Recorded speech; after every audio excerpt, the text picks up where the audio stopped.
Andrea Lovenhill is CEO of Community for Children, a leading advocate for child safety. Drawing on personal experience with bullying, she champions programs like Second Step, fostering socio-emotional skills in children.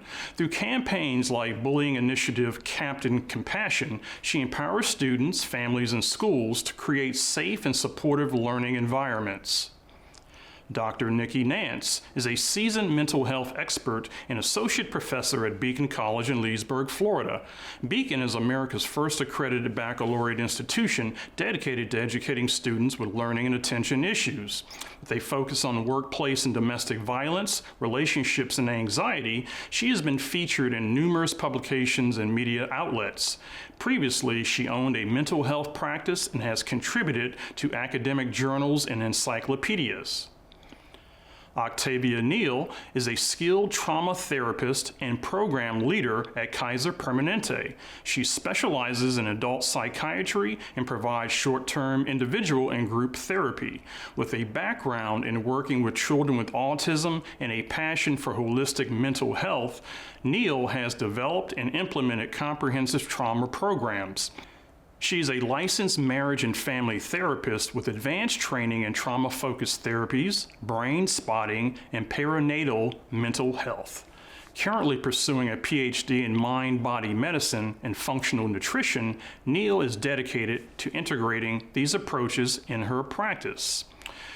And we're going to begin our conversation today with Andrea Lovenhill.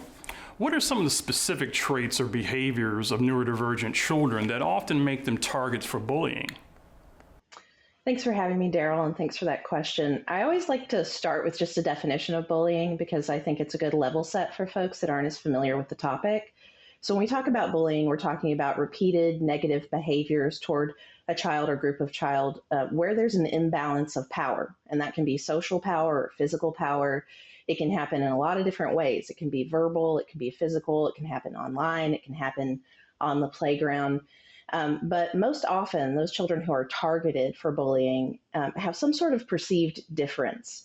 And that can be physical, it can be religious, it can be about their ability. For neurodivergent kids, this can be because of things like communication style differences, learning challenges, difficulty with social cues. There can be a host of things that really, increase their likelihood to be at risk of bullying. And studies show that over 60% of children and adults on the spectrum face bullying, and that kids with ADHD are nearly twice as likely to be bullied as their peers, especially by middle and high school. So those are some of the factors that are at play.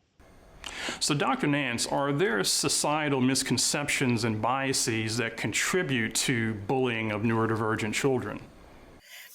Absolutely. And when you say societal, I always think of how many generations it takes for something to be absorbed into society. So even just a generation ago, our attitudes about anybody that was different in the academic setting was it's set in stone by by clumping everybody as slow or retarded, not really looking at neurodivergence, but looking as difference as being less than. I would say also that the misconceptions about for everybody, not just the neurodivergent, is that if there's not some physical kind of contact, it's not really bullying and it doesn't matter. And kind of an attitude of the old attitude, sticks and stones may break my bones. But the fact is, words can hurt, can do damage, and that's slow to change. And I think a lot of kids don't feel welcome to say to adults that they're being bullied. And unfortunately, bully has become part of our colloquialism. So sometimes, I'm so glad that Andrea gave such a nice definition because that's what a lot of people need to know what that is. All right, thank you. So Octavia, are there ways that traditional classroom settings and teaching methods contribute to bullying of children with learning and attention issues? Yes, definitely. With the standardization of curriculum, you also have the standardization of behaviors too. We ask students to sit quietly, have direct eye contact, even within group-based learning, social interactions for students who have difficulties with these things, who may connect with their peers in ways that are considered different, again, based off of those particular environments, how other children are kind of raised and taught in their homes, they will often feel isolated and othered. And it makes it difficult when it's reinforced by the teacher. In terms of any behavior that is considered disruptive or different is usually highlighted, and students pick up on that. So, even the language that gets taught in the classroom about what's behaviorally expected in terms of, presentation, focus, concentration, and communication, if we don't have more inclusive language or even an inclusive conversation to allow others to have different learning styles, it then teaches other kids in that environment as well that, hey, this student is different, and, kids kind of go for that. So, Andrea, I'm sure the question many parents have on their minds is how can bullying impact their children in the classroom and also their social development? Yes, well, kids who are bullied are more likely to have lower academic achievement. That's been really shown in the research. It's also true that they're more likely to miss school or be reluctant to go to school. In some cases, some may even drop out of school. So bullying can have serious long-term impacts that persist into adulthood. We see lower confidence, we see more likelihood to have depression. And for neurodivergent kids, that can be especially damaging. It'll impact lots of their ability to succeed in school. It can, cause a lack of focus in many children. It increases your risk. So kids are feeling unsafe in that environment. And one of the things that I really like to let people know is actually bullying has a negative effect on the entire school. So it's not only the children who are targeted for bullying that see these worse outcomes. Kids who are committing acts of bullying see that, and also those who are experiencing it as a witness. So if you're a bystander to bullying, you also will have negative outcomes. So our research is really showing us that these long-term challenges can persist if bullying stays unchecked. Kids who commit acts of bullying are much more likely to engage in substance use in later life, maybe even move into more difficult behaviors, serious, violent, or even criminal behaviors as adults. And the bystanders, the kids who are witnessing this, can be fearful. You feel helpless, and some of those bystanders will actually begin to align with those who are bullying so that they don't become a target. So we know that this is a really serious issue affecting a lot of kids. When that's happening in a setting and there are neurodivergent kids that are being targeted, the effect you can imagine not only on the student that's being targeted, but the students who are neurodivergent that see that targeting and understand that that some aspects of their identity are being used in this way or targeted in this way, that it can have a really negative impact. And it's a lot of kids that experience it. So we know that like 1 in 5 high school students is experiencing this. I think it can cause distractions. It can actually make it difficult to access the skills you need to succeed academically. It can create even more stigma. It can affect your social support and the kinds of support you get from peers. So it's an incredibly important thing for parents and educators to focus on. It's a problem that we need to solve in these environments so that every child can thrive. All right. So, Dr. Nance, typically when we think about bullying, we're thinking about little kids on the playground. But I'm wondering whether even as neurodivergent kids get older and until later adolescence or even early adulthood, are they still targets for bullying? They're still targets for bullying, and they still have echoes of any bullying that they've incurred in the past, which changes how they are around people and makes them more a target for further bullying. A lot of time for girls, we're talking about verbal, a lot more verbal, damaging in a different way and not so visible to anyone else. From a psychological standpoint, your brain takes emotional pain. It reacts to that the same way it does with physical pain, which is a fight or flight response. So things that are said become ingrained, and that raises anxiety. And then anxiety is going to interfere with both academic and social performance. And it can become a lifelong problem that would not have been there had they not been bullied.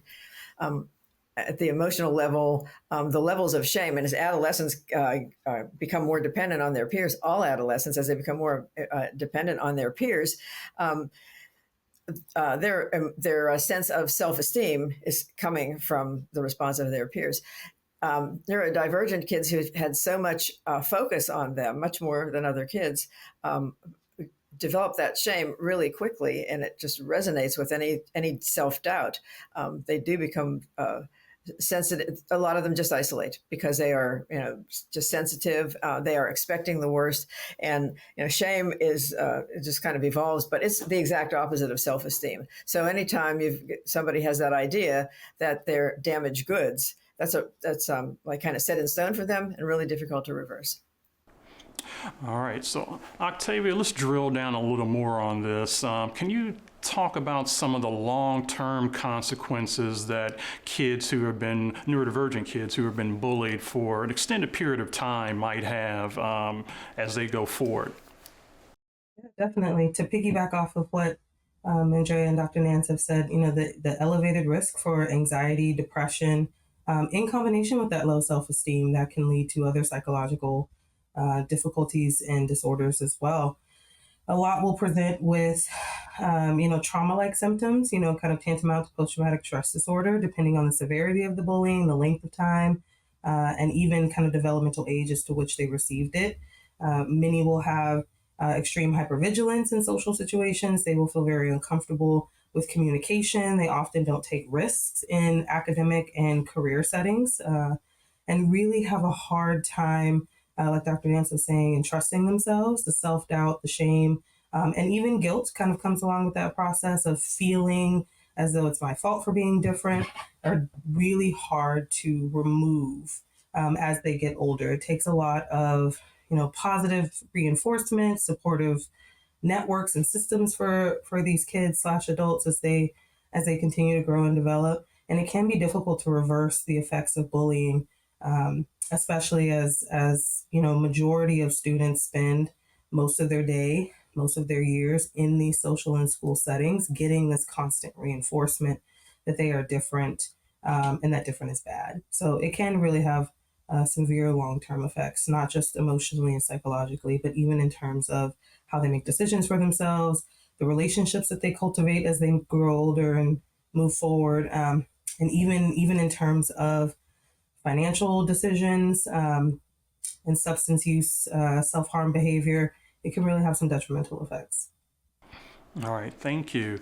So Andrea, let's talk a little prevention and mitigation here. Are there specific strategies that teachers and school administrators can put in place to both prevent bullying and to address it when it does happen?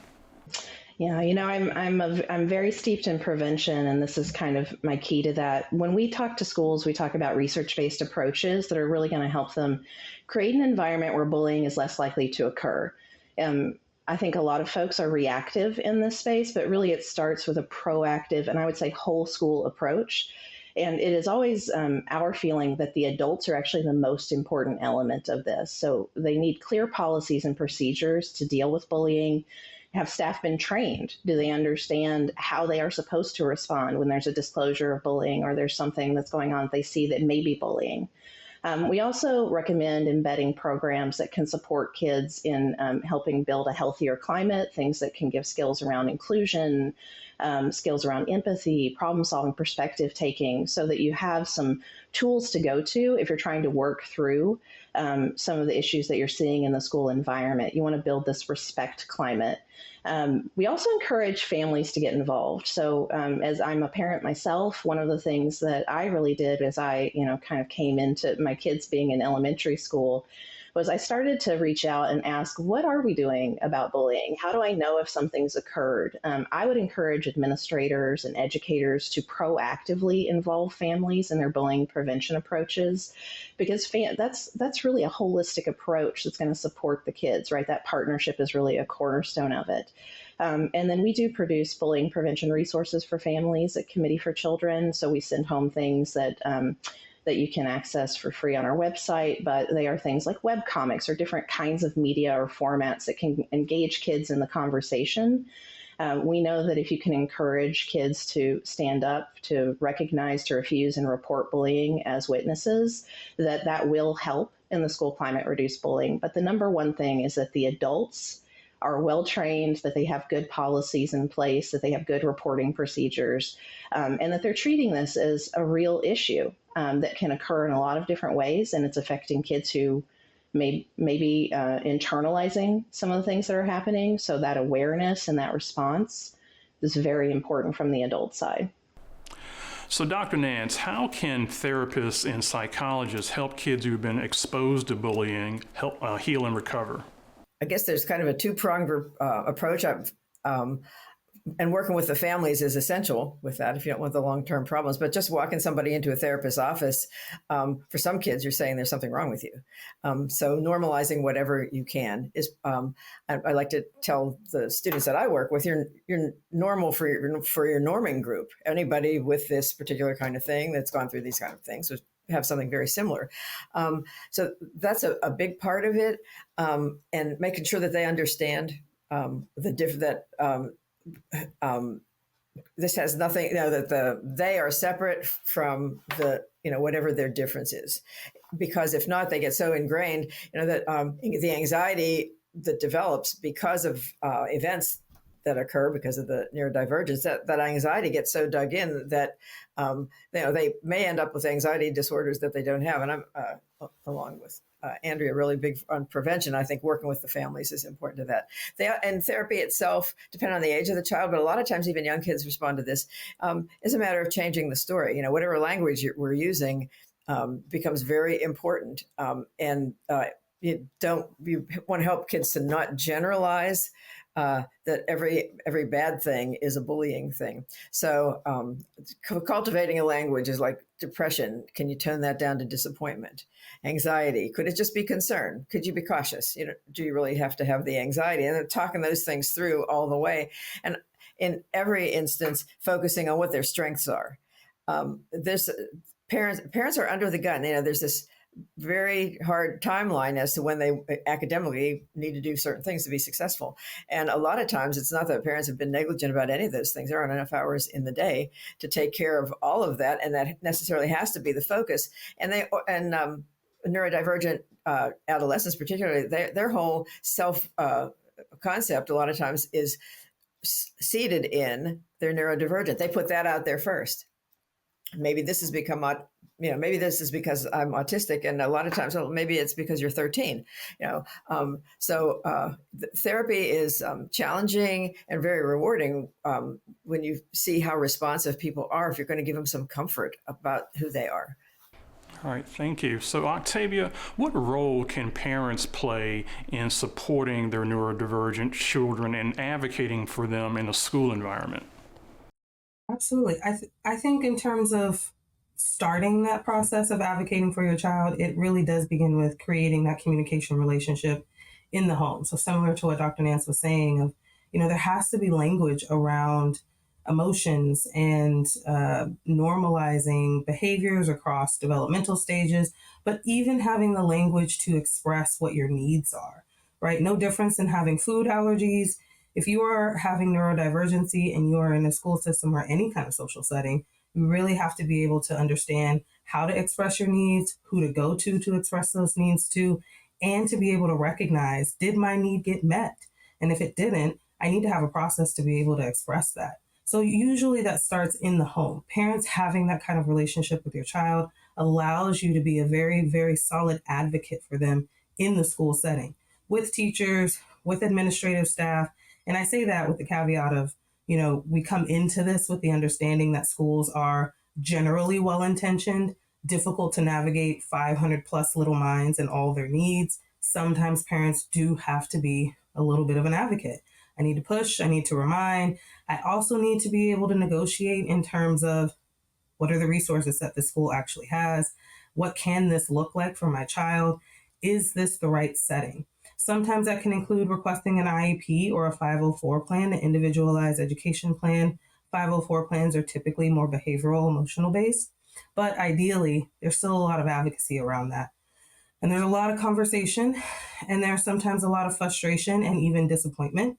And so being able to model that for your child of, this is frustrating, we're doing the best that we can, but we're going to keep asking for what you need. So the process is kind of a multi-part step, or multi-step part really, where you're not only creating the relationship and the language for your child, but you're using it actively. You're modeling for them what this can look like and how to move forward. and you're also adjusting and adapting to the environments that you are currently in. So sometimes that might include you getting the support you need as a parent. I don't know how to do this. This is the first child I have with neurodivergency.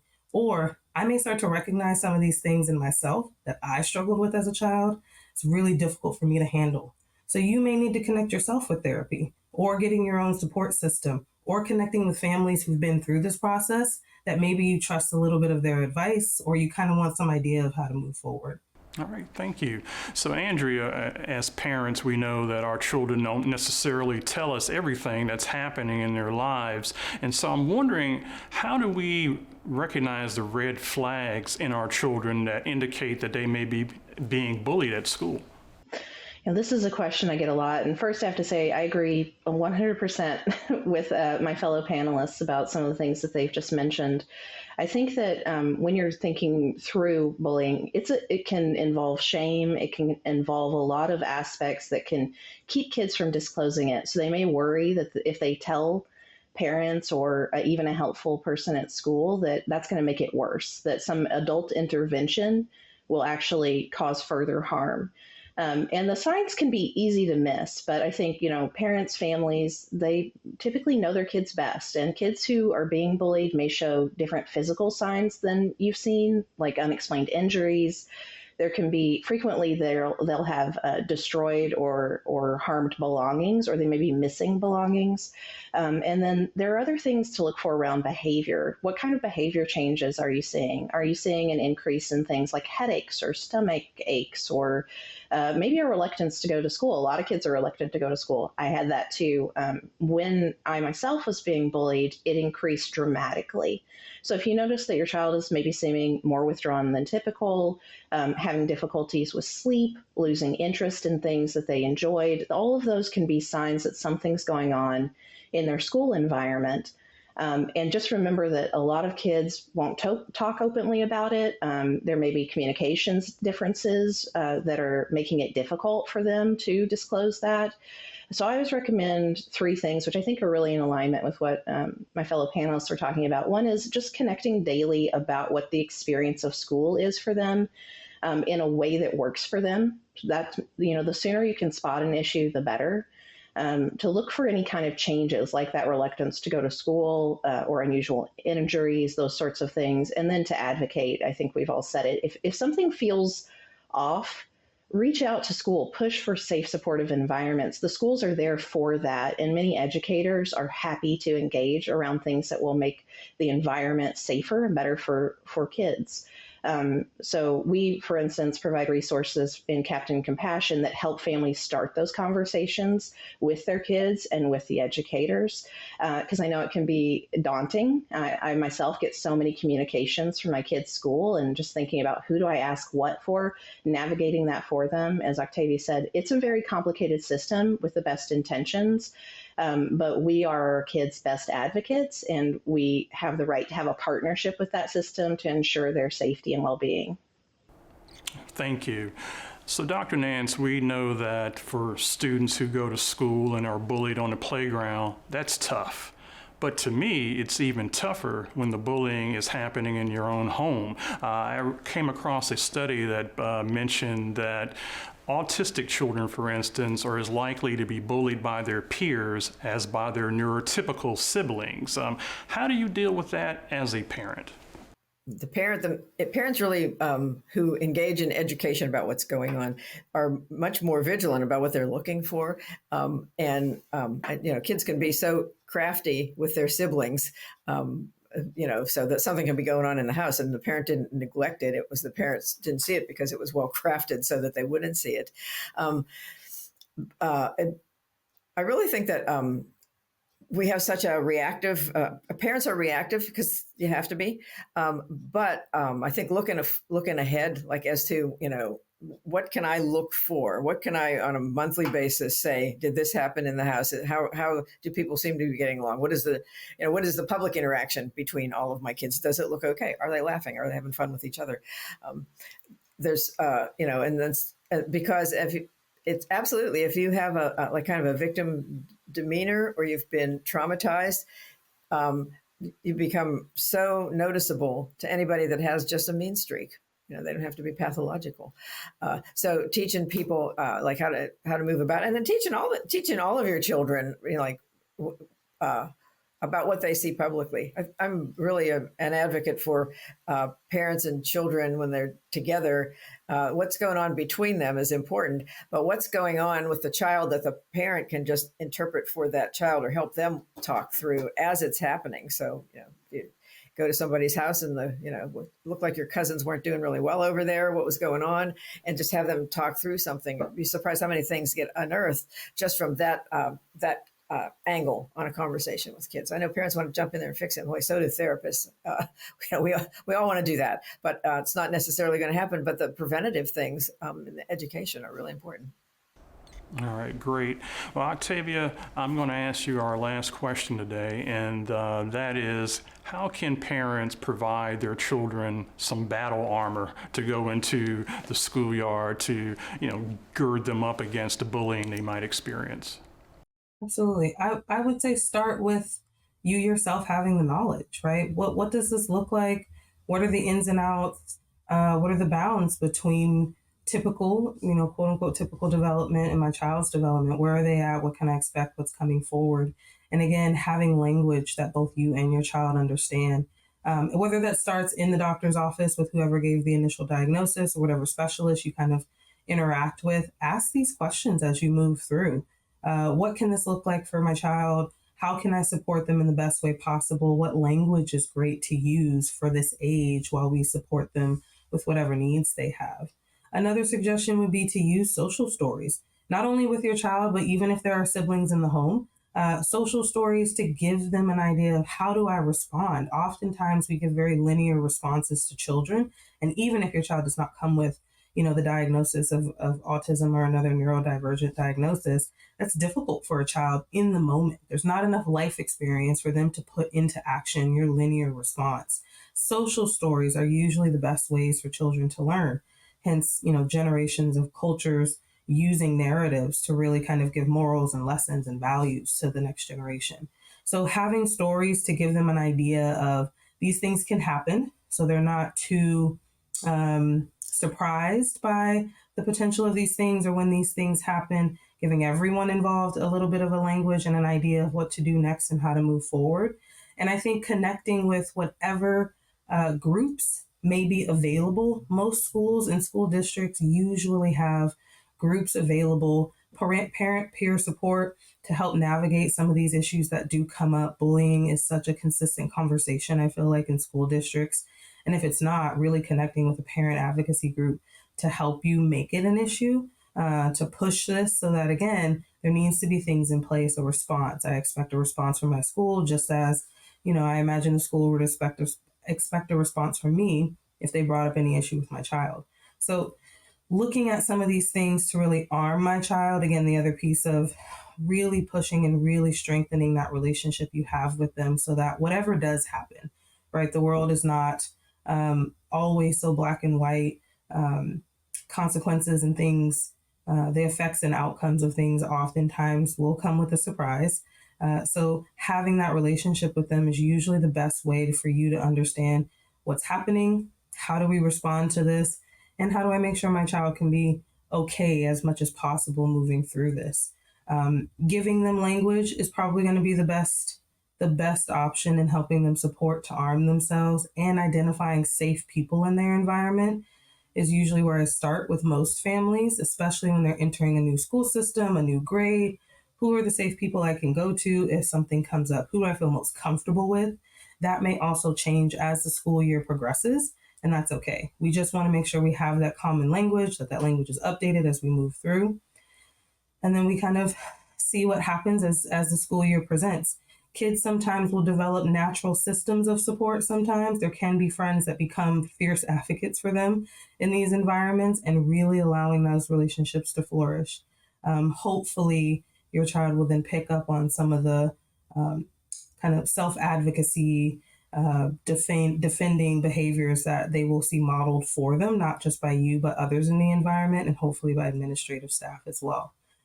If you feel like you still need bigger support, National Autism Association has a lot of resources online, not just related to the actual diagnosis and getting kind of medical intervention support around it, but including some of these topics such as bullying, and then, even kind of encouraging Facebook groups often have a lot of support, a lot of ideas, and a lot of connection to resources.